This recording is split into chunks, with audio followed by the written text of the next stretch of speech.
자, 앞뒤 좌우 인사하겠습니다. 잘 오셨습니다. 네, 우리는 행복한 가족입니다.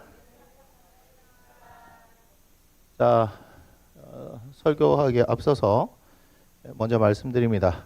목사님 괜찮으신가요? 아직 안 괜찮습니다. 안 괜찮고, 제가 단톡방에 올려드렸던 그거는 되게 이제 심해서 심한 이제 대상포진의 상태였고, 사실 이제 병원에서 의사들 간호사들도 이렇게 심한 사람 처음 봤대요. 예, 그래서 제 친구들도 제가 대상포진 걸리니까 그냥 많이 아프겠다 이렇게 얘기했는데 사진 올리고 나니까 여기저기서 전화가 와요. 살아있냐고. 자기들도 걸렸는데 그 정도는 아니었는데 근데 이제 항생제 치료는 끝났고 지금 통증이 사실 계속 있어서 그래요. 지금 어깨에. 그러니까 바늘로 쿡쿡 찌르듯이. 그래서 견딜 수 있냐 하는데 견딜 수 있는 것도 있고 못 견디는 것도 있어요. 갑자기 푹 한번 이제 세게 찌르면 저도 모르게 이제 놀랍니다. 그래서 이제 오늘까지만 오늘 이 오전 예배를 드리도록 하고 그리고 이번 주 토요일 날 있는 JPT 훈련도 쉬는 게 맞을 것 같다라고 제가 지금 생각을 합니다. 그래서 몸을 조금 제가 사리도록 하겠습니다. 죄송합니다. 젊은 사람이. 그런데 이제 독감하고 그다음에 대상포진하고 지금 3주 계속 이렇게 아프니까 좀 많이 힘이 들긴 하네요. 힘이 들긴 하고 그렇습니다. 그리고 수민이 큰일 났어 오늘. 수민이가 아빠 엄마를 위해서 내가 얼마를 세이브를 해서 식사를 이렇게 할 거다 하는 나는 정보를 알고 있는데 갑자기 막 이모부 이모 막 사촌 동생 다 와가지고 이제 큰일 났다 이제 큰일 났다 형님까지 와가지고 돈 더 줄까? 수민이가 적금을 들고 있는데 저만 알고 있습니다. 제 명의로 적금을 들고 있기 때문에 그 돈 다 털면 가능할 것 같아 오늘. 그 돈 다 털면 가능할 것 같아. 그리고 뭐 말로만 들었던 귀화도 보게 되고요. 그래서 하여튼 오늘 저기서 많은 분들이 오셨습니다. 일단은 뭐 그냥 지금 이제 우리가 그냥 잘 오셨습니다 하고 박수로 환영하겠습니다.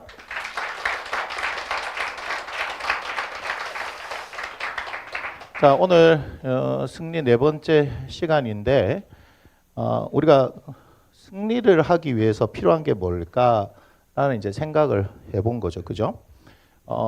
승리를 하기 위해서는 승리라는 것은 이제 어떤 대상과 싸우는 거잖아요. 그 대상에 대해서 승리를 하려고 하면 여러 가지 요소가 있을 겁니다. 근데 그 요소 중에서 제가 얘기한 것이 아니라 우리가 지난주에는 승리 앞에 진정한이라고 말씀드렸고 진정한 승리는 용서라고 말씀드렸는데 그 용서가 안 되는 걸 제가 여러분들 용서하십시오라고 가르치지는 않는다고 말씀했습니다. 그래서 여러분들이 영적 성숙을 통해서 하나님의 말씀을 따를 수 있는 그런 성장들을 경험하게 되어지면 되는 일이기에 예수 믿는 것을 여러분 잘 생각하셔야 돼요. 이것은 도깨비 방망이처럼 금나루 뚝딱하면 금이 나오고 은나루 뚝딱하면 은이 나오는 것이 아니라 오늘 이 말씀에서도 하나님께서 그걸 말씀하실 것인데 우리에게는 항상 시간이라는 것이 필요하다. 그것은 기다림이라는 말로도 표현할 수 있습니다. 또한 인내라는 말로도 표현할 수 있어요. 영적 성숙도 반드시 시간이 필요합니다. 갑자기 그 사람이 하나님의 어떤 은혜와 능력을 받았다고 해서 그 사람의 영적인 성숙도가 있다. 그거하고는 달라요. 능력이 나타나는 사람이지만 능력은 능력이고 성숙은 다른 겁니다. 성숙은 전혀 다른 겁니다. 우리가 예수님을 믿지 않는다고 하는 사람도 소위 말해서 어릴 적부터 고생을 많이 하고 자란 사람은 그 사람 속이 어때요? 단단하죠.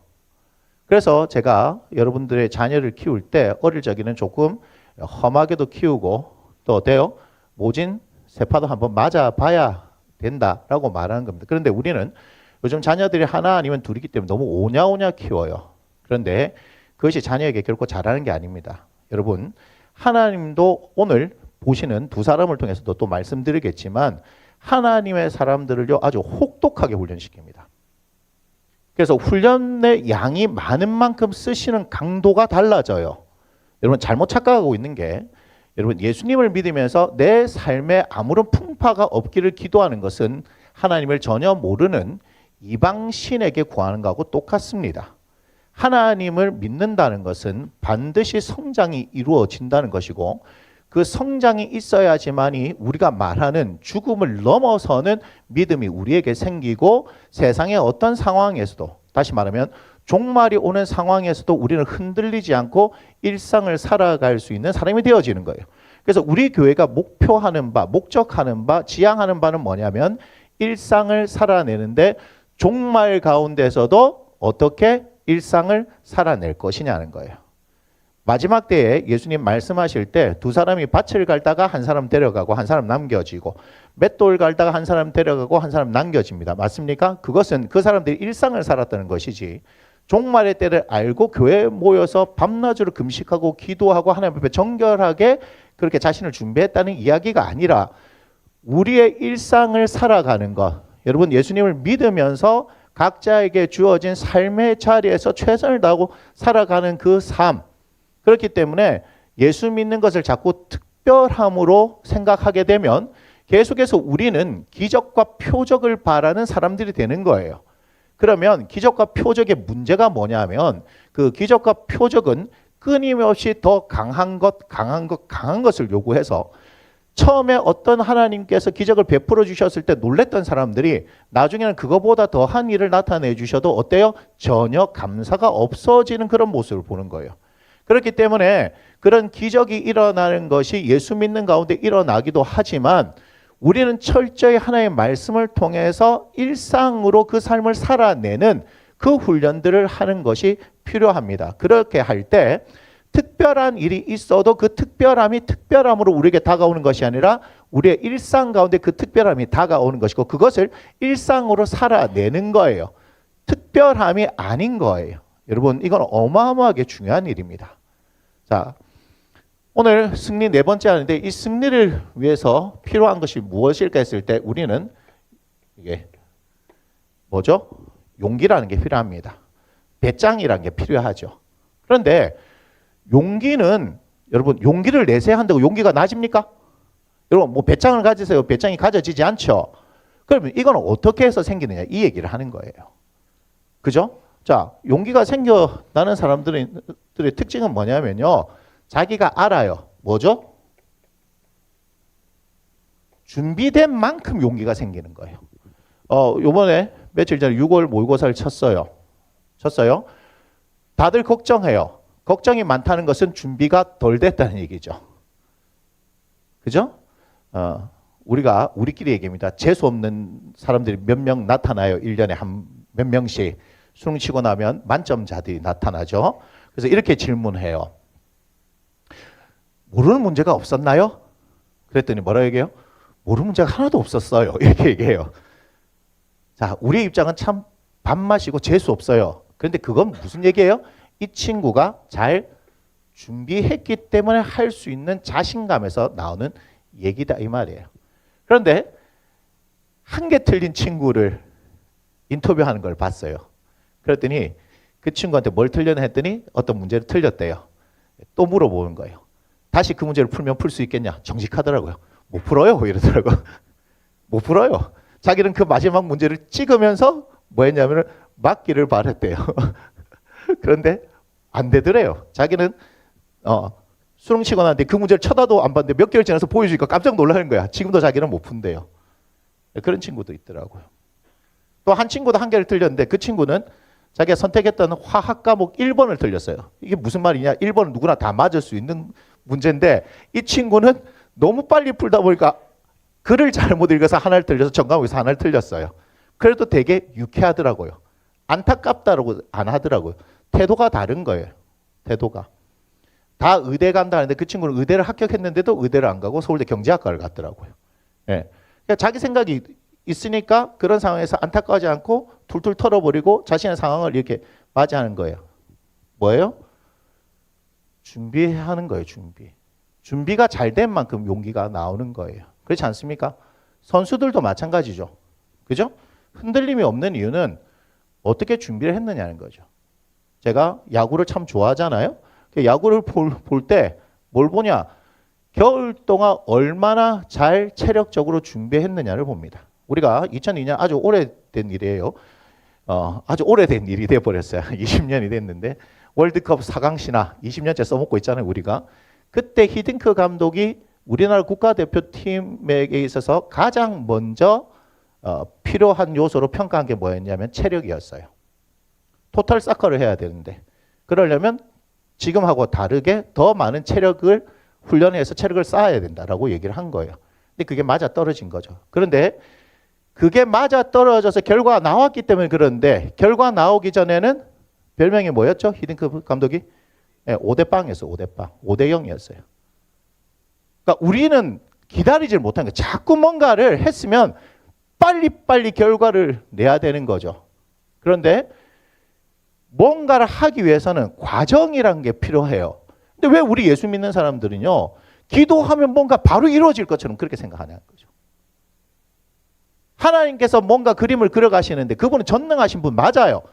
예, 말씀으로 세상을 지으신 분이 맞지만 이 모든 상황들 가운데서 하나님은요, 과정을 통해서 하나하나 준비시켜 나가는 것을 우리가 이해하지 못하면요, 여러분 하나님을 신뢰할 수가 없어요. 여러분 하나님 믿으세요? 하나님 믿으세요? 그분은 철저히 우리 편이세요. 철저히 우리 편이기 때문에 결코 우리를 내버려 두지 아니하시고 그분의 방법으로 이끌어 가시는 분인 것을 여러분 아셔야 하는 겁니다. 그런데 그게 그냥 알아지나요? 여러분 그냥 알아지나요? 아니잖아요. 김정식 씨 아시죠? 처음부터 아셨어요? 아니잖아요. 지금 몇 년 사셨어요? 몇 년 살았는지도 몰라요. 이게 큰일 났네. 김정희 씨 아시죠? 몇 년 사셨어요? 에? 주영이가 28년이죠. 예, 곧 30년이 됩니다. 서로 다 아세요? 잘 모르죠? 예, 이게 정답이에요. 사람은요, 부부라도 30년 살았든 50년을 살았든 다 모르는 게 맞아요. 그럼 뭐예요? 결혼 생활이 재미있어지려면 서로 알아가는 과정이 필요한 거죠. 우리가 자꾸 착각한 게 뭐냐면요, 결혼해서 권태기가 오는 거는 그냥 다 안다라고 생각하는 거예요. 자, 여기 중요한 얘기를 합니다. 하나님께서 뭘 말씀하시냐면 이 백성이 나를 아는 지식이 없으므로 망하는도다 이렇게 해줘. 그러니까 우리는 신앙생활 좀 하고 뭔가 경험하고 하면 우리는 이분을 다 안다라고 하는 교만을 떨어요. 하나님을 알 수 있는 분이에요? 절대로 이분을 전부 다 안다? 그런 일은 있을 수가 없어요. 신학자들도 신학은 하나님을 알아가는 학문입니다라고 얘기하지, 신학을 다 배우고 박사학위를 몇 개 해놨다면 하나님을 다 안다라고 말할 수가 없어요. 신학에 풀 수 없는 난제가 뭔지 아십니까? 삼위일체 교리입니다. 삼위일체 교리는요, 우리가 죽어서 천국 가야 알 수 있는 거예요. 이 땅에서 우리의 모든 어떤 논리를 다 해서 이야기한다 하더라도 삼위일체 교리를 아주 완벽하게 설명할 수 없다라고 얘기해요. 신학자들 다 그렇게 얘기해요. 여러분 그거 아세요? 기도라는 것 자체도 우리가 뭔지를 다 몰라요. 저도 기도를 하는 사람이고 기도를 가르쳐 주지만 어떤 유명한 과학자는 뭐라 그랬냐면 마지막에 아마 논문으로 쓸 주제가 남는다면 기도에 대한 것일 것이다. 이렇게 말할 정도로 기도는요, 아주 깊이가 있는 거예요. 그런데 우리가 하나님을 다 안다라고 하는 거예요. 자, 그 순간에 무슨 일이 생겨요? 거기에 대해서 흥미를 잃어버리죠. 여러분 신앙생활을 하는 것은 하나님을 뭐 하는 것이다? 알아가는, 자 이렇게 해서요, 알아가는 과정이다. 하나님을 다 알 수 있다 없다? 없다. 하나님을 아는데 두 가지 측면으로 압니다. 이 알아가는 것은 두 가지로 압니다. 뭘 통해서요? 사건과 말씀을 통해서. 여러분이 말씀을 통해서 깨달았다는 것은 그냥 깨달은 거예요. 자, 제가 요즘 계속 얘기하죠. 내가 안다고 생각하는 것과 진짜 아는 것은 전혀 다른 것입니다. 그런데 우리는 신앙생활을 오래 하다 보면 하나님을 안다라고 말하는데요, 그것은 안다라고 생각하는 거예요. 왜요? 많이 알아도요, 제가 실제로 경험한 겁니다. 저한테 상담을 왔어요. 상담을 왔는데 그분이 뭐라 그러냐면 자기는 처음 예수를 믿을 때부터 하나님의 음성이 들렸대요. 제가 깜짝 놀랐어요. 그런 사람이 있더라고요. 자기는 교회를 처음 간 순간에 기도할 때부터 하나님의 음성을 들었대요. 우와, 제가 왜 놀랬겠어요? 저는 하나님께서 뭐라 말씀하시는 음성이 들린다는 것 자체가 이해가 안 돼가지고 밤마다 산에 가가지고 소나무 뿌리는 뽑지는 않았지만 절벽 위에서 어떻게 해요? 한 번만 말씀해 주세요. 제가 진짜 그렇게 오랜 세월을 기도했어요. 한 번만 말씀해 주세요. 아니, 누구는 뭘 하나님께서 말씀하시는 걸 듣는데 나는 들을 수가 없으니까 한 번만 좀 말씀해 달라고. 근데 저와 같은 고민을 했던 사람들이 많은가 봐요. 얼마 전에 은퇴하신 산하목적의 유기성 목사님도 신학교를 갔는데 제발 저에게 하나님 말씀해 주세요. 기성아, 내가 너를 목사로 불렀다. 이 말씀만 해주시면 좋겠다고 막 기도했는데 들었을까요? 못 들었을까요? 못 들었다고 예수님의 사람 그 교재에 밝히고 계시더라고요. 그래서 제가 그걸 보는 순간 얼마나 마음에 평안이 오는지. 근데 그분은 뭘 가르쳐서요? 말씀을 가르치고 기도를 가르치고 하나님께서 말씀하시는 것을 듣고 순종하는 걸 가르치시는 분이 됐잖아요. 여러분, 하나님이 말씀하시는 것 그걸 듣기 위해서 몸부림쳤다니까요.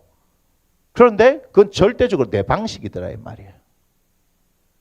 아셔야 돼요. 안다고 생각하는 거 실제 아는 건 달라요. 말씀을 아무리 많이 알아도요. 이 사건 앞에 딱 서잖아요. 죄송합니다. 실제로는 그렇지 않는데 우리로 인해서 말씀이 아무런 능력, 더 나아갈까요? 말씀하시는 하나님이 아무런 능력이 없는 것처럼 믿는다고 하는 사람들, 그 사람들 때문에 하나님이 무능력한 분으로 나타나시는 경우가 얼마나 많은지 아십니까? 그래서 그분하고 상담을 했는데 그분이 그렇게 어릴 적에 교회를 나갔을 때부터 하나님께서 말씀하신 걸 들었대요. 제가 얼마나 놀랐는지. 그리고 그분이요, 기도하면서 어마어마하게 많은 사람들 상담을 해줬대요. 그리고 실제로 그렇게 다 됐다는 거예요. 그런데 재밌는 거 말씀드릴까요? 정작 본인의 문제가 생기니까요, 본인이 그걸 해결을 못해요. 수많은 사람들에게 기도하면서 하나님께서 이렇게 말씀하셨어, 그렇게 해봐요 하고 했는데 실제로 그렇게 됐고 도움을 많이 받았던 거예요. 근데 본인의 문제에 딱 들어서니까 한 발자국도 나가지 못해요. 이건 뭐예요? 믿는 거예요? 아는 거예요? 아니에요. 그건 다른 사람들한테 나타나는 경험이고, 중요한 건 내가 그 말씀으로, 그 능력으로, 그 기도로 이끄심을 가지고 살아갈 수 있느냐 없느냐는 거죠. 여러분, 우리 공동체를 위해서 우리가 함께 기도하면서 그분이 걸어갈 수 있는 길 열어갈 수 있도록 닫힌 문도 열고, 그죠? 없는 길도 내게 하시는 그 하나님을 우리가 함께 기도하면서 가게 하면 얼마나 좋을까요? 우리 공동체에 아픈 사람이 있는데 그 사람을 위해서 기도해서 나아가지고 함께 또 우리가 신앙생활을 하면 얼마나 좋을까요? 맞잖아요. 그런데 막상 본인의 문제가 되니까 사람들이요, 우왕좌왕 하더라니까요. 자, 여기서 뭘 생각해야 돼요? 신앙은 절대적으로 뭐다? 내 문제여야 한다. 우리 공동체를 위해서 기도해 주는 것도 아주 귀한 일이지만 그걸 통해서 내 믿음이 자라는 것은 아니더라인 거죠. 하나님은 어때요? 사건과 사고를 통해서 하나님의 말씀을 붙들고, 여러분 아셔야 됩니다. 말씀하면 항상 제가 뭘 얘기하죠? 기도하는 거죠. 말씀을 붙들고 그 말씀을 믿고 그 말씀이 뭐 하는 거예요? 우리 했잖아요. 광야에 길을 내고 사막에 강을 내고 새 일은 어떻게 행하시냐? 말씀하시는 하나님이 행하시는 거예요. 제가 아까 그 짧은 시간 아침에 와서 기도했을 때 하나님께서 이 말씀을 저한테 주신 거예요. 야, 광야의 길을 사막의 길을 누가 내냐? 누가 내는 거냐? 하나님 내시는 거예요. 내가 내는 게 아니고 하나님 내시는 거예요. 그런데 그거를 너희들이 구하지 않으니까 길을 낼 일이 없는 거야. 강을 낼 일이 없는 거야. 맞습니까? 구해야죠. 구해야죠. 그래서 사건 앞에서 우리를 부딪히게 하면서 오늘 뭘 말씀하셨어요? 하나님 손 놓고 내 마음대로 걸어갔던 거, 그 아래에 부딪혀서 내가 아무것도 못하고 무능력 가운데 주저앉았을 때 하나님께서 내미는 손을 붙들라, 일어서라, 내가 길을 내겠다, 내가 뭐 하는 거예요? 문을 내겠다. 하나님께서 그렇게 말씀하신 거예요. 내가 새 일을 행하겠다. 하나님 말씀하시는 거다. 그러면서 말씀 시편 119편 71절 고난 당하는 것이 내게 유익이라. 우리가 뭘 고난이라고 얘기해요? 여러분들이 행할 수 없는 어떤 사건이야 사고에 부딪힐 때 그것이 힘들고 어렵다 이런 얘기를 하는 거잖아요. 그런데 그걸 통해서 어떻게 해요? 하나님의 율례 말씀을 배우게 되고 이것이 진리이구나. 그래야 119편 105절 주의 말씀이 내 발의 등이요 내 길의 빛입니다 하는 것을 여러분 인생 가운데 여러분 인정할 수 있는 거 아니에요? 우리는 예수님을 믿는다, 하나님을 믿는다라고 하잖아요. 우리의 종교를 뭐라고 얘기합니까? 말씀의 종교라고 하죠. 왜 말씀의 종교예요? 그것이 진리니까. 진리라는 것은 뭐예요? 2000년 전이나 2000년 지금 지난 지금 후나 동일하게 적용되어지기 때문에 진리고, 이 말씀을 가지고 믿고 살아갔던 사람들이 그렇게 삶을 통해서 그들의 신앙을 증명해내 보이면서 하나님의 살아계심을 나타냈다. 맞습니까? 그렇다면 지금 우리도 하나님의 말씀이에요. 다른 것이 아니라 하나님의 말씀, 그걸 통하여서 시대가 바뀌었든 말았든 상관없이 진리는 그것과 상관없이 동일하게 적용되는 거니까 우리는 이 진리의 말씀 붙들고 다른 건 몰라요. 상황과 환경 몰라요. 그러나 불구하고 하나님께서 된다, 열어진다, 하나님께서 열어가신다, 광야의 길을 사막의 강을 내시고 세를 행하시는 하나님이라고 나에게 말씀하셨으면 그 말씀 붙들고 가는 거다 이 말이에요.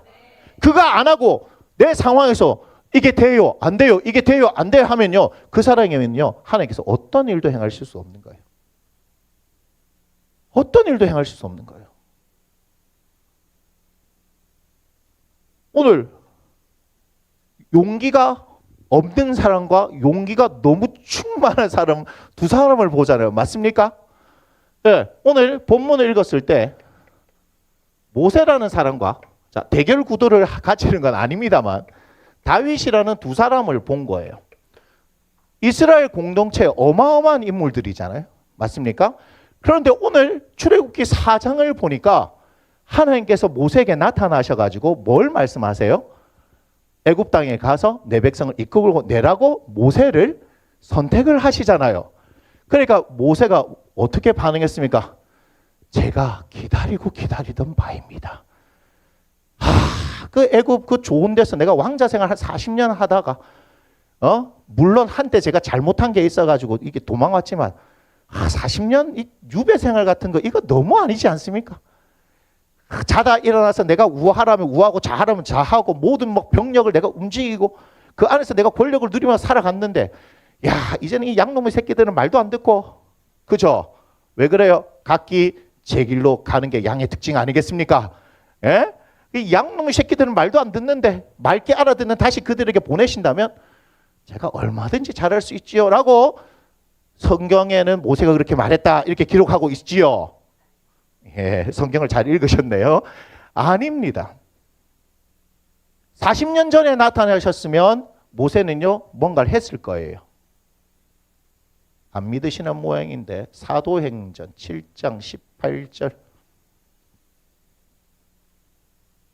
지금 80세 양치던 거 하다가 만났을 때 그 전에 나이 40에 어떤 일이 일어나냐. 사도행전 7장 18절 스데반의 설교에 보면 이렇게 합니다. 요셉을 알지 못하는 새 임금이 애굽 왕위에 오름에 그가 우리 족속에게 교활한 방법을 써서 조상들을 괴롭게 하여 그 어린 아이들을 내버려 살지 못하게 하려 할세. 그때에 모세가 났는데, 자 지금부터 출애굽기 1장부터 3장을 요약하는 겁니다.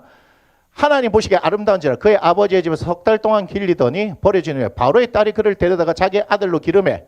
자 뭐라고 말씀하느냐. 출애굽기에는 안 나왔지만 사도행전 이렇게 얘기하죠. 한번 읽어볼까요? 모세가 애굽 사람의 모든 지혜를 배워 그의 말과 하는 일들이 능하더라 이렇게 말하고 있지요. 그 다음 봅시다. 자 함께 읽습니다. 나이가 40이 되매 그 형제 이스라엘 자손을 돌볼 생각이 나더니 계속 한 사람이 원통한 일을 당함을 보고 보하여 압제받는 자를 위하여 원수를 갚아 애굽 사람을 쳐 죽이니라. 여러분 이 얘기 알죠? 그죠?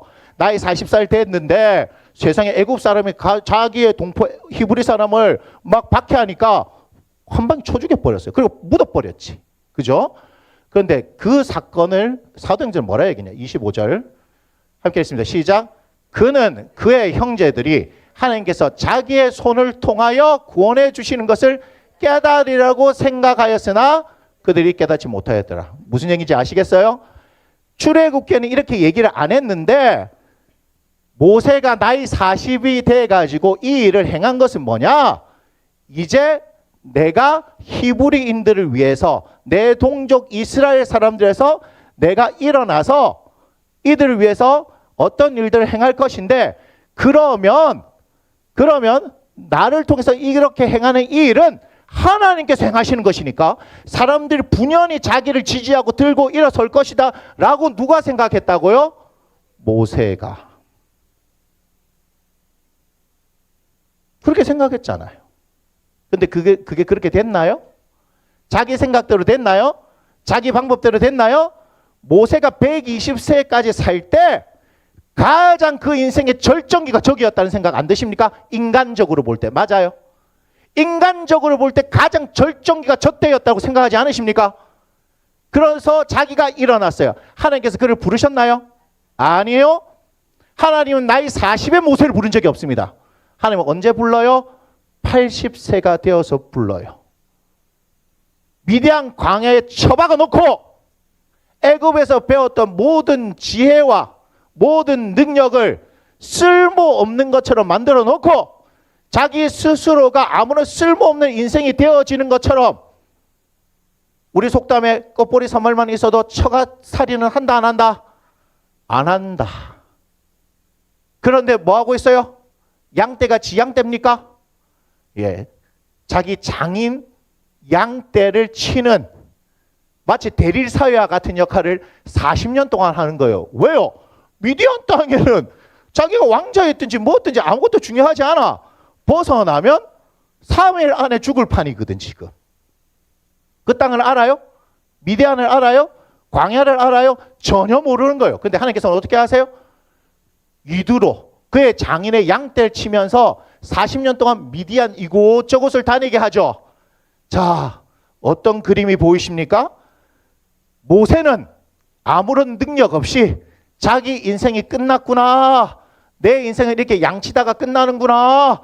양들과 함께 오늘도 햇볕이 쨍쨍 내리쬐는 그 광야를 걸으면서 어디로 가야지 풀이 있고 어디로 가야지 물이 있고 어디로 가야지 그늘이 있고 하는 것을 찾아다니겠지요. 맞습니까? 그런데 양이 누구로 바뀌면요? 이스라엘 백성으로 바뀌면요. 광야 생활 40년을 하기 위한 하나님의 최적화된 준비를 그 시기에 한다는 생각이 들지 않습니까? 그런데 모세는 그 사실을 알았을까요? 몰랐을까요? 몰랐어요. 그냥 40년 동안 그냥 내 인생 이렇게 가는가 보다. 그의 인생이 80이 될지 100살이 될지 누가 알아요? 모르잖아요. 우리는 결론적으로 그분이 120세까지 살았다는 것을 알지만 그는 살 때 자기가 60까지 살지 80까지 살지 그의 인생이 어떻게 될지 압니까? 모릅니까? 모른다 이 말이에요. 그런데 80세가 됐다는 건 뭐예요? 지금 아무런 능력이 없고 그때 나이 40세처럼 막 열심히 배고 몸과 마음과 영혼이 막 튼튼해가지고 이때는 어떻게 해요? 한 방만 주먹 한 방만 하면 사람들이 나가 떨어지고 막 그런 능력이 있을 이때 하나님 쓰시면 되는데 하나님 어떻게 하신다고요? 폭삭 내려앉아요. 폭삭 내려앉아요. 왜요? 하나님께서 이끌어낼 이스라엘 백성들에게 있어서는 왕이 필요한 게 아니에요. 그런 지도자가 필요한 게 아니에요. 뭐죠? 하나님을 대신해서 이스라엘 백성들을 양떼를 이끌듯이 그렇게 이끌고 갈 수 있는 목자 같은 사람이 필요한 거예요. 40세에 세워놨으면 어떻게 했을까요? 그가 애굽에서 배웠던 그걸 통해서 뭐 했겠습니까? 예, 이런 왕이 돼가지고 다 뭐 군사 조직부터 행정 조직부터 자기가 배운 그대로 그렇게 했을 거 아닌가 봐요. 그러면 이것을 이스라엘이라고 해야 합니까? 애굽이라고 해야 합니까? 이해가 되세요? 하나님께서는 이스라엘 백성을 이끌어내서 완전히 새로운 말씀과 제도를 주십니다. 맞나요? 그들에게 뭘 줘요? 천부장을 주시고 백부장을 주시죠. 그들에게 조장이라는 제도를 만드시는 거 아십니까? 부장이라는 제도를 만드는 거 아십니까? 하나님께서는 그렇게 새로운 방법으로 새로운 말씀으로 그렇게 그들을 이끌어가게 하시는 거예요. 만약에 저 때 불러서 썼다면 인간적으로 봤었을 때 가장 좋을 때 불러 썼다면 더 많은 일을 했겠지 하는 철저히 우리의 생각들. 미안한데 휴대폰 보지 마세요. 설교 시간에 휴대폰 보는 거 아니에요. 다른 교회는 몰라도 우리 교회는 절대로 용납하지 않습니다. 다시 우리의 생각과 방법으로 한다면 결코 되어지지 않습니다. 그런데 우리는 다 착각한 게 뭐냐면 하나님께서 우리가 뭔가를 열심히 잘하고 있을 그때 우리를 들어서 사용하실 거다. 이 착각하는 거예요. 하나님께서는 절대 모세를 40세에 들어 사용하신 거예요. 아니라 이 말이에요. 그가 아무것도 할 수 없다고 생각했을 때, 그 인생에 어떤 소망도 없을 때, 그때 어느 날 하나님 찾아오셔서 그를 부르시는 거예요. 그런데 불렀을 때 용기가 생겼나요? 우리는 알지만 뭐라 얘기해요? 끝까지 하나님 앞에서 보낼 만한 사람을 보내십시오라고 얘기하는 모세를 보십니까? 그 모세에게 여러분 용기가 느껴져요? 그 모세가 애굽 땅에서 남자만 장정만 60만 명을 이끌고 나오는 최대 200만 명에서 300만 명의 백성들을 이끌고 나오는 위대한 일을 할 수 있는 그런 능력 있는 사람, 용기 있는 사람이라고 보여지십니까? 3장부터 시작해서 읽으면요, 계속해서 당신 누구십니까? 당신 이름 뭡니까? 내가 가서 뭐라고 얘기해야 됩니까? 나는 못합니다. 나는 입이 뻣뻣합니다. 보낼 만한 사람 보내십시오. 계속해서 뭐 하는 거예요? 하나님 앞에서. 자기는 그 놀라운 가시떨기가 불타는 가운데서 네가 선 곳은 거룩한 곳이니 신발을 벗어라 하는 하나님의 음성을 듣고 하나님께서 행하시는 놀라운 일을 봤음에도 불구하고, 그럼에도 불구하고 하나님 말씀하시는 그 말씀에 순종합니까? 아니에요. 여러분, 모세에게 있어서 용기가 느껴지십니까? 지금 모세가 해야 될 일에는 그 어떤 누구보다도 뭐가 필요합니까? 용기가 필요하지 않습니까? 여러분, 이 용기가 있어야 여러분 생각할 때 뭐 할 수 있다고 생각할 수 있어요? 순종할 수 있다고 여러분 생각하는 거죠. 그런데 지금 오늘 모세는 순종을 했습니까? 아니요. 하나님께서 그냥 몰아넣으신 거예요. 순종이 아니에요. 모세는 순종하지 않았습니다. 사도행전 7장 아까 보던 거 35절. 자, 함께 보겠습니다. 그들의 말이 누가 너를 관리와 재판적으로 세웠느냐 하며 거절하던 그 모세를 보이십니까? 뭐 했다고요? 거절하던 모세를 하나님은 가시나무 떨기 가운데서 보이던 천사의 손으로 관리와 속량하는 자로 보내버린 거죠. 순종했다고 얘기합니까? 모세가 순종했어요. 모세는 끝까지 거절했습니다. 왜 거절했을까요? 자기에게 그럴 만한 능력이 없다고 생각했기 때문에. 자기에게 그럴 만한 지도력이 없다고 생각했기 때문에. 자기는 그럴 수 있는 깜냥이 안 된다고 생각했기 때문에. 맞나요? 모세에게 용기가 보입니까? 모세에게 용기가 보입니까? 여러분, 오늘 모세가 하나님을 만났다니까요. 하나님께서 이스라엘을 구원하기 위해서 그를 선택하셔서 지팡이도 하나님의 지팡이로 능력을 주셔서 그 일을 행할 수 있도록 보내셨다니까요. 그러니까 모세가 당당하게 그 일을 행하러 나갔다. 성경은 그렇게 기록하고 있습니까? 끝까지 마지 못해서 하나님께서 뭐 하셨어요? 화를 내시니까 무서워서 어쩔 수 없이 간 모습 보입니까? 용기가 보입니까? 아니에요. 사무엘상 17장 31절.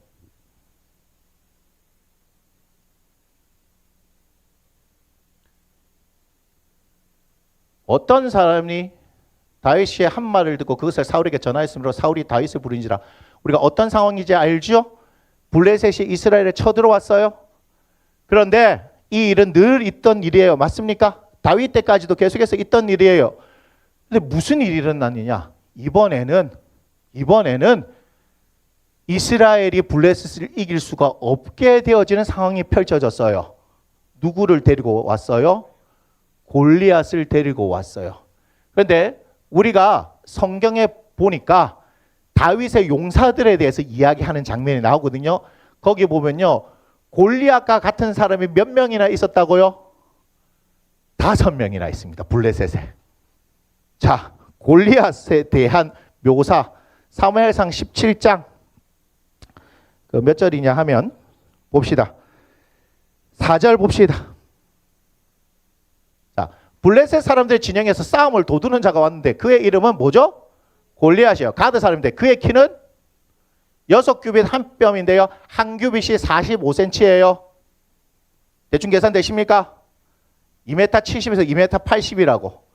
예, 그렇게 어마어마하게 큽니다. 이스라엘 사람들 저때 평균 키, 한국 사람들 요새 평균 키가 많이 커졌잖아요.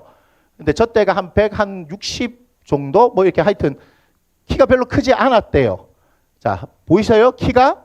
그 다음 5절. 머리에는 노트구 썼고 몸에는 비늘 갑옷을 입었으니 그 갑옷의 무게가 놋 5,000세겔이며 그냥 5,000 하니까 아 무겁다 이렇게 생각하세요. 자, 그 다음에 6절 그의 다리는 놋갑발을 쳤고 어깨사이에 놋단창을 메었으니 그 다음에 그 창자는 배틀째 갖고 하고 창날은 철 600세겔이며 누가 앞에 있어요? 방패든 자가 앞에 행합니다. 누가 봐도 위압적이죠. 그죠? 그래서 어떤 일이 있었습니까? 야! 시간 끌지 말자. 1대1로 붙자.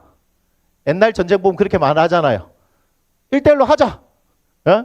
1대1로 하자. 중세시대 또 그런 게 또 많더라고요. 1대1로 하자. 시간 낭비할 필요 뭐 있노? 그런데 나와요? 못 나와요? 못 나와요. 11절 봅시다. 11절. 함께 했습니다. 사울과 온 이스라엘의 블레셋 사람의 이 말을 듣고 놀라 크게 두려워하니라. 그래, 이스라엘 전체에 뭐죠? 두려움이 휩싸여 있는 거예요. 두려움이 휩싸여 있는 거예요. 그런데 빨리 전쟁을 끝날 때 무서울 때 그냥 들어가서 전쟁 끝내면 되죠. 근데 골리앗이 아침 저녁으로 이걸 몇 번 했다고요? 80번 했어요. 80번.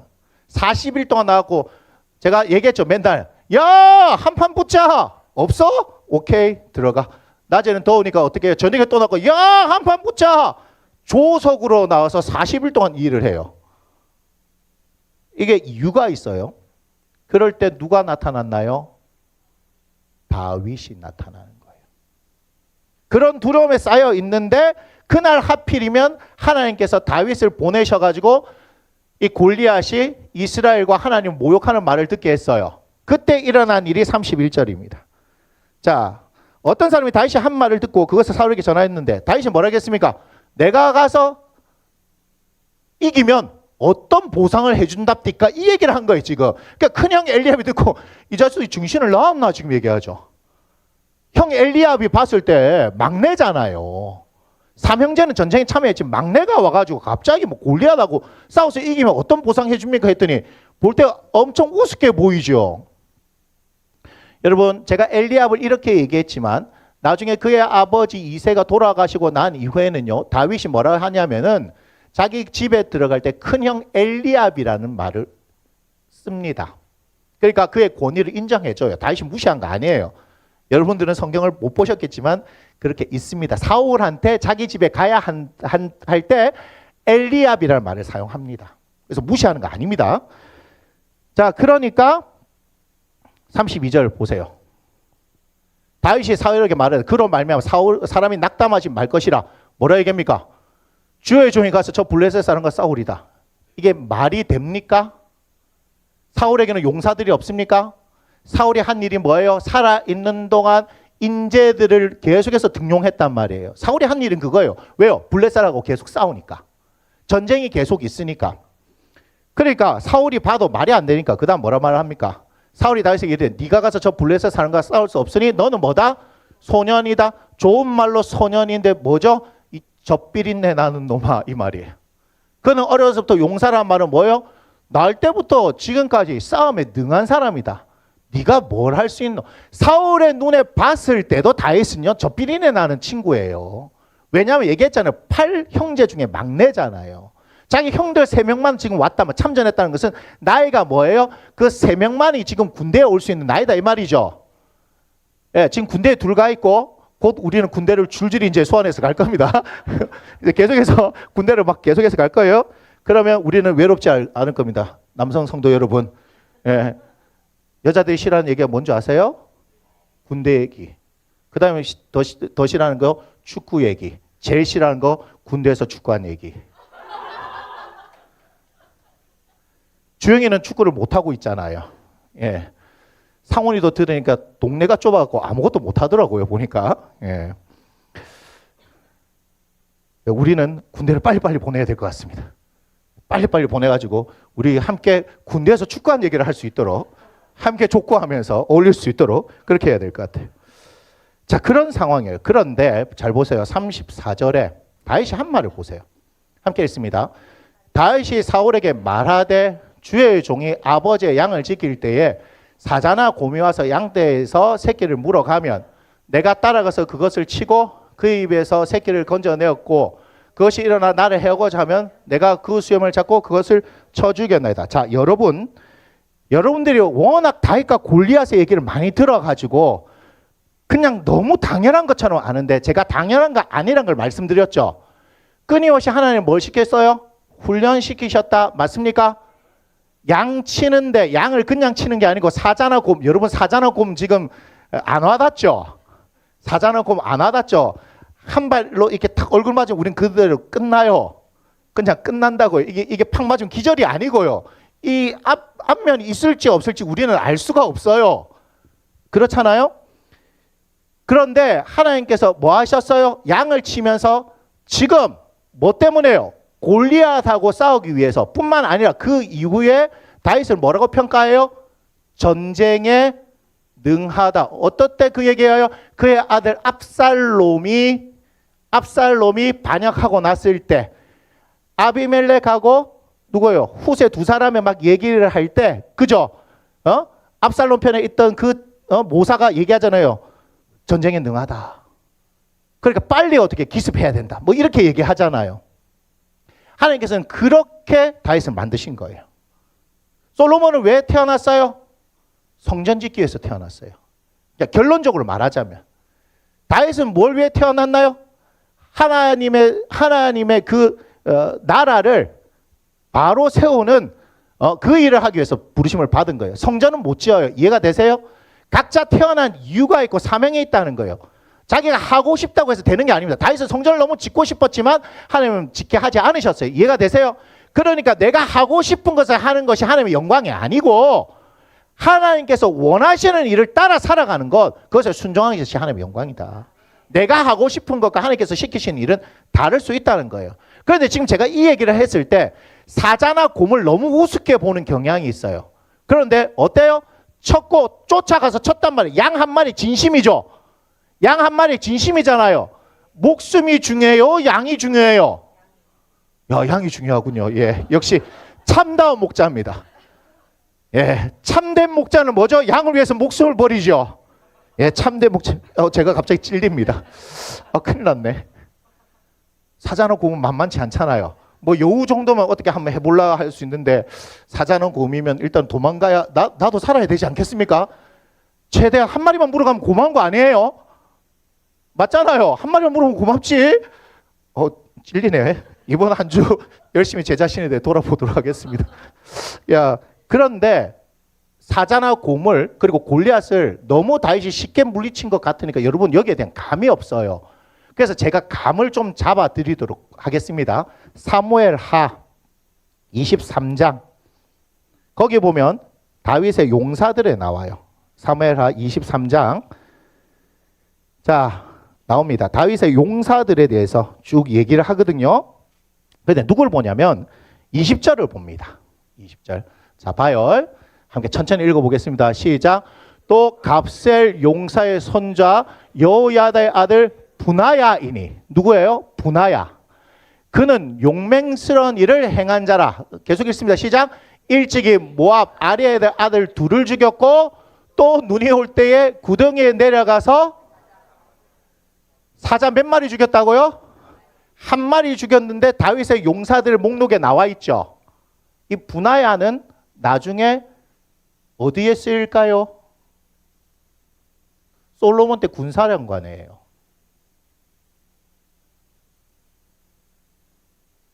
솔로몬 때 다윗 때 군사령관이 누구였어요? 요압이죠. 분하야. 솔로몬 때 군사령관이 되는 사람인데 이 사람 사자 몇 마리 쳐 죽였다고요? 21절. 21절. 자, 읽습니다. 또 장대한 애굽 사람을 죽였는데 그의 손이 창이 있어도 그가 막대기를 가지고 내려가 그 애굽 사람의 손에서 창을 빼앗아 그 창으로 그를 죽였다. 이렇게 얘기하죠. 저기 보입니까? 장대한 애굽 사람을 죽였다. 보입니까? 누가요? 분하야가요. 분하야가 이런 일을 할 수 있었던 것의 근거를 뭐로 합니까? 눈 올 때 구덩이에 내려가고. 왜 구덩이에 내려갔을까요? 그냥 놔두지 그냥. 근데 가가지고 힘이 남아 돌았던 것 같아. 추우니까 열 내려고 내려갔나? 내려가 붙어보자! 뭐 이래갖고 사자를 그냥 불쌍한 사자를 쳐 죽였대요. 한 마리 쳐 죽였죠. 자, 오늘 다시 돌아옵니다. 17장으로 사무엘상 17장 34절 35절 다윗이 사울에게 말하되 주의 종이 아버지의 양을 지킬 때에 사자나 곰이 와서, 사자나 곰이 왔다는 것은 최소한 몇 마리는 쳐 죽였다고요? 2마리는 쳐 죽였지요. 그러면 이제는 사자나 곰 쳐 죽인 것이 왜 다윗이 능력이 있는가, 골리앗을 물리칠 능력이 있는가에 대한 근거가 됩니까? 분하야 봤어요? 못 봤어요? 분하야에 대해서 용맹스럽다라고 얘기한 그 친구가 한 일이 눈에 띄는 거 뭐예요? 사자 1마리를 쳐 죽였는데 이렇게 나오죠. 다윗의 용사들 중에서 사자 쳐 죽인 거는 그 사람밖에 없습니다. 사자를 쳐 죽인 것을 굉장히 용맹스럽다 얘기하죠. 근데 다윗은 지금 군대에 갈 수도 없는 나이인데 뭐 하면서요? 양을 지키면서요. 자, 그러면 새끼 사자와 새끼 곰이 와가지고 양을 물어갑니까? 아니죠. 양들 사이에 깔려 죽을 판입니다. 맞지요? 누가 와서 사냥하는지 알지요? 그런데 그거를 물고 가는데 어떻게 해요? 쫓아갔대요. 35절. 내가 따라가서 그것을 치고 그 입에서 새끼를 건져냈고 뭐라고요? 그것이 일어나서 이제는 뭐 한다? 나를 해하고 하지만 내가 그 수염을 잡고. 사자 수염을 잡았다고요. 지금 곰 수염을 잡았다. 이게 이해가 돼요? 그렇게 자기가 용감하게 어떻게 했다? 적극적으로 쳐 죽였기 때문에 내가 지금 골리앗한테 가는 걸 뭐라 얘기합니까? 36절. 주의 종이 사자와 곰도 쳤으니까 살아계신 하나님의 군대를 모욕한 이 할례받자는 블레셋 사람이니까 그가 짐승의 하나같이 될 것입니다라고 말하고, 경험이죠. 경험. 그 다음 37절. 또 다윗이 이르되 여호와께서 나를 사자의 발톱과 곰의 발톱에서 건져내셨은즉 나를 이 블레셋 사람의 손에서 건져내시리다. 사울이 다윗에게 이르되 가라, 여호와께서 너와 함께 계시기를 원하노라. 여러분 잘 아셔야 됩니다. 아무런 경험 없이 여러분이 어떤 일을 하는 것은요, 용기를 내서 하는 것을 만용이라 그럽니다. 그러나 다윗은 철저하게 이 일을 위해서 뭐 했어요? 훈련받았고 준비된 사람이기 때문에 골리앗을 봤었을 때 다른 사람들 뭐예요? 다 쫄았지만 자기는 사자와 곰을 쳤던 경험이 있잖아요. 맞습니까? 그러니 뭐가 떠올랐을까요? 골리앗을 어떻게 처리해야 될지에 대한 계략이 떠올랐죠. 그러니까 뒤에 보니까 사울이 자기의 갑옷하고 투구를 줘도 그거 가지고 안 가고 뭘 가지고 가요? 자기가 쓰던 목자의 제구를 그대로 가지고 가는데 돌을 5개 하는 이유는 블레셋에 골리앗과 같이 거인이 몇 명이 있었기 때문에 5명이 있었기 때문에. 그래서 골리앗에게 나갈 수 있는 거예요. 어디를 노렸어요? 여기를. 그래서 그 이후에는 이렇게 하는 투구가 생긴 거예요. 원래는 없었어요. 여기 맞아가고 죽어서 요게 생긴 거예요. 역사적으로 진짜 그래요. 그러니까 경험이 있었기 때문에 어디를 공략해야 되는지 알겠죠? 일발필중을 그렇게 시킨 거예요. 모세와 달리 다윗이 이렇게 골리앗에게 나간 것은 뭐죠? 잘 준비가 되어졌기 때문에 그 상황을 용기 있게 나갈 수 있는 거예요. 여러분, 여러분들을 준비시키지 않고 어떤 상황에 나가라 하지 않습니다. 하나님은. 하나님은 모든 삶의 자리를, 여기 있는 수십 명이 계시지만 모든 수십 명의 삶의 자리는 다 다릅니다. 저와 함께 지금 20년을 넘게 살고 있는 제 아내도 저와 함께하는 삶의 자리가 똑같은 게 아니라 똑같은 것 같지만 또 다른 삶의 영역이 있잖아요. 맞습니까? 우리 각자는요 다 다른 삶의 자리가 있고요. 그 삶의 자리 가운데 하나님께서 준비시키는 것이 다 다릅니다. 다 다릅니다.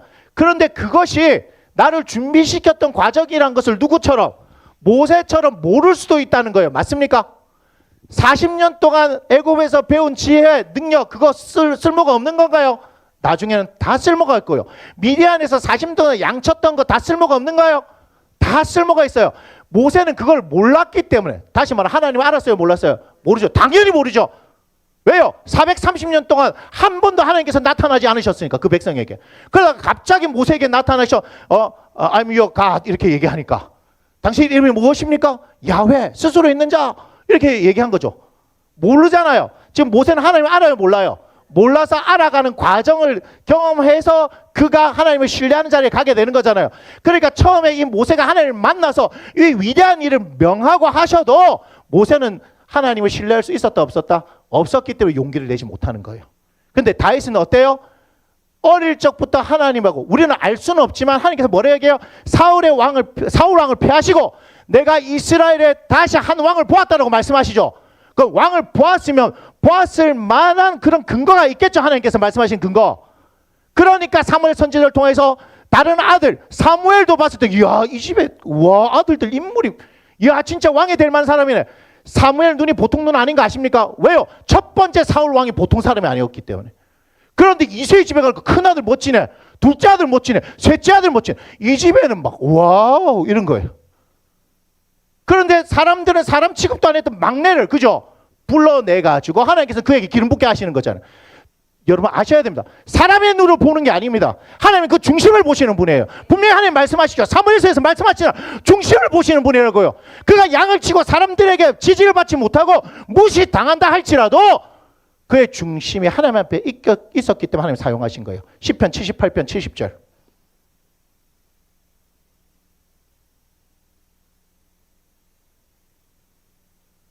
자, 함께 읽습니다. 시작. 또 그의 종 다윗을 택하시되 양의 우리에서 취하시며 젖 양을 지키는 중에서 그들을 이끌어내사 그의 백성인 야곱 그의 소유인 이스라엘 기르게 하셨더니 이에 그가 그들을 자기의 마음에 완전함으로 기르고 그의 손에 능숙함으로 그들을 지도하였더라. 아멘.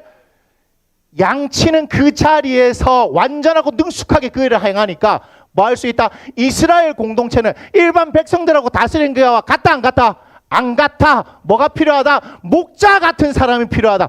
두 사람의 공통점 그래서 보이십니까? 목자예요. 광야에서 이끌어가는 이 모세도 목자고 이스라엘의 두 번째인 왕인 다윗도 뭐로 부르신 거예요? 목자로 부른 거예요. 목자. 그래서 이 교회 공동체는 세상이 얘기하는 조직처럼 그렇게 가는 게 아니고 저도 무슨 마음으로 목자의 마음을 배워야 하는 거예요. 여러분들도 어떻게 해요? 그 대할 때, 그죠? 여러분들 양을 대하는 것처럼 그렇게 가야 되는 거예요. 우리를 양으로 말씀하신 그 이유가 있단 말이죠. 그래서 목사라는 사람, 그죠? 목자가 그 목자라는 말하고 똑같은 거잖아요. 친다는 거죠. 양을 치고 치락하니까 이 빠따를 치는 게 아니고 이단들은 빠따를 치더라고 진짜. 진짜 쳐요, 때려요. 무릎 꿇려 놓고요. 뭐 잘못하니까 회개 편지 쓰고 감사의 물 들고 오라 그래요. 어우. 양을 치락했더니 진짜 그냥 막 빠따를 치고. 그게 치는 게 아니죠. 양을 길러야 되죠. 그럼 뭘로 해야 되는가요? 여러분들 말씀을 길러야 되는 거, 말씀을. 목사가 하는 걸 그래서 말씀을 가르치는 자예요. 행정을 잘하는 사람이 아니고 기도를 잘하는 사람이 아니고 어떻게든 여러분들에게 말씀으로 살아가게 해야 될 거 아니에요. 그래서 예수님도 뭐죠? 자기를 통해서 들고 나면 꼴을 얻고 구원을 얻는다 이렇게 말씀하시잖아요. 당신을 선한 목자로 요한복음 10장에 말씀하실 때 그렇게 말씀하지 않습니까? 이해가 되세요? 이해가 되세요? 다만 모세는 하나님을 처음 만났기 때문에 몰랐기 때문에 주저했던 거였고 자기가 그렇게 준비된 사람이란 걸 자기가 몰랐기 때문에 할 수 없다고 얘기한 거죠. 근데 하나님은 어떻게 하셨어요? 철저히 준비시키셨어요. 맞습니까? 애굽의 왕궁에서 40년, 미디안 광야에서 40년 철저히 준비시켜서 그 다음 이끌고 와서 40년 동안을 광야에서 훌륭하게 버티게 했다. 맞나요? 그 다음에 뭐가 필요해요? 여호수아가 필요한 거예요, 여러분. 그래서 얘기합니다. 삶의 자리. 이 삶의 자리가 뭐냐? 나의 훈련장이다. 또 나의 삶의 자리가 나의 사역지다. 여러분의 삶의 자리입니다. 여러분의 삶의 자리. 살아왔던 그 삶의 자리가 하나님께서 나를 훈련시키는 것이고 나에게 사역을 감당하게 하시는 거예요. 잠언서 22장 29절. 오늘 능숙함 보이시죠? 자, 29절 함께 있습니다. 시작. 네가 자기의 일에 능숙한 사람을 보았느냐? 이러한 사람은 왕 앞에 설 것이요 천한 자 앞에 서지 아니할 것이라. 아멘. 그러니까 오늘 양을 기르는데 완전함과 능숙함을 했던 다윗이 누구 앞에 선 거예요? 사울 앞에 설 수 있었던 거예요. 용기는 그래서 어떻게 생기는지 아시겠어요? 주님 용기를 주시옵소서 한다고 용기가 생기는 게 아니에요. 이해가 됩니까? 그런데 또 다르게 말하면 여러분한테 이 얘기를 잘 이해를 하셔야 돼요. 이 얘기를. 삶의 자리는 다시 얘기한다. 나만 겪는 자리다. 맞습니까? 모세의 삶의 자리, 다윗의 삶의 자리 다릅니다. 여호수아는 여호수아의 삶의 자리가 다르죠. 모세의 뒤를 이어서 여호수아는 뭐 해야 돼요? 전쟁해야 되죠. 모세는 전쟁하는 사람이 아니에요. 여호수아는 전쟁해야 되죠. 어디부터 나옵니까? 출애굽하고 난 뒤에 아말렉과부터 싸울 때 여호수아가 앞장서 싸웠잖아요. 맞습니까? 철저히 전쟁을 위해서 후계 구도까지 다 연습한 사람. 그러니까 어떻게 해요? 가나안 땅에 처음 들어갔을 때 지도자는 누구다? 여호수아.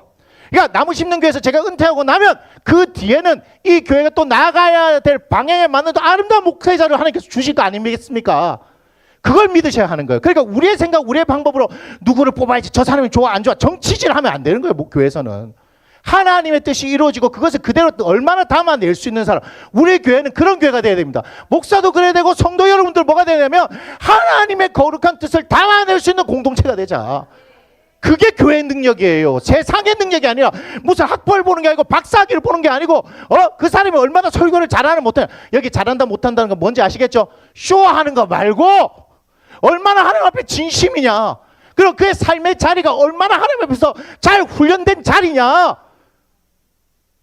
정말 그 사람이 하나님이 아니고서는 살 수 없는 사람이냐, 정말 절대적으로 하나님만 의지하는 사람이냐. 목사는 그런 사람이 돼야 돼요. 그거를 자기 고집을 얘기하는 것이 아니라 그렇게 해서 그 삶의 자리 가운데서 하나님의 훈련을 받아내서 성도들의 삶의 자리를 이해할 수 있는 사람이 돼야 되는 거예요. 만약에 제가 섬에서 만약에 목회한다면 그 섬에서 섬사람들의 삶의 자리를 이해해야 되는 거 아니에요? 이해가 됩니까? 제가 지금 도시에서 목회를 하는 사람이 섬에 가가지고 우리가 했던 것처럼 할매들밖에 없는 데 가서 베이스 쳐요. 일렉 치라니까. 내가 서울에서 젊은 사람들 일주일에 한 번씩 데리고 올 테니까 레슨 받아서 치세요. 막 이렇게 하면요. 그게 맞아요? 전 뭐 해야 돼요? 오늘 김씨 할매 집에서 우리 김지산이 할매 집에 가갖고 우리 명예 권사님 댁에 가갖고 뭐 하는 거예요? 꽃이 넣는 건 내가 같이 넣어야 돼. 그렇지 않습니까? 편찮으시면 어떻게 해야 돼요? 목사는 그분 들쳐업고 가야 된다니까. 배를 구해서라도 가야 된다니까. 그거는 선목회를 할 때 필요한 거예요. 맞습니까? 근데 그 훈련을 시키는 사람이 있다니까요. 여러분의 삶의 자리, 그 자리가 하나님께서 훈련시키는 자리고 그 자리가 사역지란 말이에요. 아무나에게 선교 가게 하는 게 아니고 아무나 목사를 부르는 게 아니고 아무나 다 그 직장에 있게 하는 게 아니라 이 말이에요. 진짜라니까요. 김정희 집사님 어떻게 해서 그 자리 갔는지 들어보면 하나님 하셨다니까요. 아시겠습니까? 모든 삶의 자리에 우리 최 집사님 화이팅! 그 사업은 최 집사님 말고 할 수가 없어. 우리한테는 100년 설명해서 은혜 할 용기가 나질 않아. 우리의 삶의 자리 아시겠어요? 그 삶의 자리는요, 다 각자에게 주신 삶의 자리예요. 그래서 그렇게 할 수 있도록 하나님께서 반드시 훈련시켜 놓았다니까요. 그 사람은 그 사람만이 할 수 있는 일. 그래서 하나님께서 어떻게 하는 거예요? 이 훈련장을 통해서 훈련했으니까 실전이 필요합니까? 안 합니까? 실전이 필요하지 않아. 그래야 사역이 되잖아. 이게 실전. 다시 말하면 누구예요? 골리앗이잖아. 골리앗. 모세에게 누구예요? 애굽이잖아요. 애굽의 바로왕이잖아요. 맞습니까? 그런 실전을 부딪힐 수 있는 그 상황을 하나님 주신다니까요. 예수 믿는 사람들한테 그냥 훈련만 시키는 게 아니고 실전 장소를 주신다 이 말이에요. 이해가 되십니까? 싸움하는데 초반 기세 꺾이면 진 거죠. 죄송합니다. 잘 모르시겠지만 이런 말이 있습니다. 똥개도 저거 집 앞에서는 50% 먹고 들어갑니다. 정말이에요. 똥개도 자기 집 앞에서는 50% 먹고 납니다. 그리고 이런 전문 용어가 있습니다. 선빵 필승. 이게 뭐예요? 다 기세를 얘기합니다. 진짜예요. 기세를 얘기합니다. 그래서 두려움이 오면 끝난 거예요. 그건 하나 많아요. 요번에 육모 치러 갈 때도 얘기했어요. 배짱 있게 들어가라. 그거 해야 돼요. 구모도 배짱 있게 들어가. 수능도 배짱 있게 들어가. 그래서 공식적인 얘기는 아니지만 비공식적인 얘기로 수능의 국어시험, 수능의 1교시 국어시험은 멘탈을 무너뜨리려고 하는 평가원의 의도가 있다. 이렇게 얘기합니다. 1교시에서 무너지면 2교시에 무너집니다. 누구라고 얘기하지 않겠습니다. 저와 함께 대상을 받은 그 사람이 그랬거든요. 그랬더니 결과는 어때요? 생각보다 잘 나가지고 아깝네 이렇게 된 거예요. 기세 아시겠어요? 근데 그 기세는 하나님 용기를 주시옵소서 하고 용기 생기는 게 아니고 여러분 삶의 자리를 돌아보세요. 진짜요. 돌아보시면 하나님께서 용기를 낼 수밖에 없도록 나를 잘 훈련시키셨고, 그렇기 때문에 내가 있는 자리에서 이거는 하나님께서 나와 함께 하심으로 반드시 이기게 하신다는 거예요. 그걸 믿으셔야죠. 그래서 지금 제가 이 목회하는 것도 처음에는 확신이 없었어요. 농담이 아니고 진짜 무서웠어요. 그래서 제가 뭐예요? 개척하고도 이거 그만둘까 하는 생각을 2019년에 개척해놓고 2019년 11월에 내가 이거 그만둘까 했다니까요. 솔직한 얘기잖아요. 솔직하게 이게 될까? 그렇게 기도하고 막 하면 된다 그랬는데 막상 내 자리가 되니까 안 되는 것 같은 거예요. 근데 뭐예요? 그러고 코로나를 맞았잖아요. 그러면 당연히 안 돼야 되는 거 아닌가요? 근데 하나님께서 어떻게 해요? 당신의 방법으로, 내 힘과 능력이 아닌 하나의 방법으로 이끌어 가셨고 우리에게는 꿈과 소망과 희망을 주시는 겁니다. 여러분, 우리는 하나님께서 그렇게 훈련시키셨기 때문에 여러분의 삶의 자리에서 반드시 뭐 할 수밖에 없습니까? 승리할 수밖에 없습니다. 용기 내십시오. 왜냐하면 여러분들한테 못할 어떤 일에 대해서 용기를 내라고 하면 그 말이 안 되는 겁니다. 이해가 되시죠? 그런데 하나님께서는 할 수 있는 일들을 가지고 용기 내라 합니다. 여러분의 삶의 자리 그 가운데 용기를 내라 하는 거예요. 쫄지 마세요. 하나님께서 이미 다 훈련시키셨습니다. 나이 많고 적고 남녀노소 빈부귀천 이건 전부 다 네 생각들이십니다. 하나님의 생각을 붙드십시오. 그 하나님께서 행하십니다. 그 하나님께서 나에게 골리앗을 마주치라면 골리앗을 마주치면 되고 애굽으로 가라면 갑니다. 그런데 우리에게 애굽으로 가라 하실까요? 우리에게 골리앗을 마주치라 하실까요? 아니에요. 우리는 우리 각자가 마주쳐야 할 적들이 있는 거예요. 해야 될 일들이 있는 거예요. 그 일은 나만 할 수 있는 것이고 그걸 통해서 내 무능력함을 알게 되어지고 이 모든 일을 하나님께서 하셔서 나를 이렇게 사용하셔서 승리하게 하셔서 우리 하나님만이 영광 받으시는 것을 나타내 보이시 원한다는 것을 여러분 기억하시기 바랍니다. 우리 함께 일어나서 찬양 드리겠습니다.